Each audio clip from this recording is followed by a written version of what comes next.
After 14 days of besieging and attacking Gaza's Al-Shifa hospital, Israeli forces has finally withdrawn, leaving it in total destruction and completely burned. Photos of the aftermath on Monday, April 1st, showed bodies scattered in and around the remains of the hospital.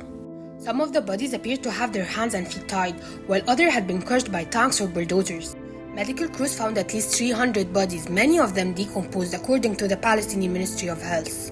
Some 3,000 Palestinians, including patients, civilians, and medical staff, had been sheltering inside Al-Shifa, which used to be Gaza's biggest hospital, but is now out of service.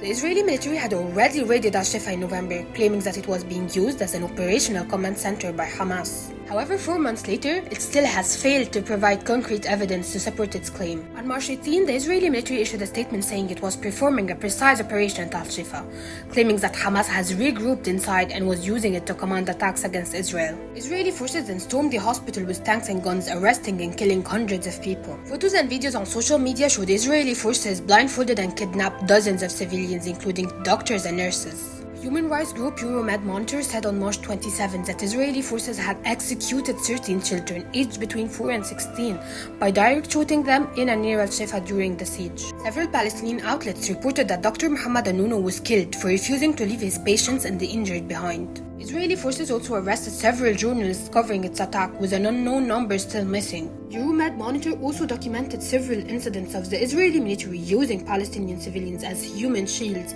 to protect its forces. Israel's military said on April 1st that the 200 Palestinians it killed were militants, and that it had arrested 900 suspected militants. Follow for more updates on the situation in Gaza.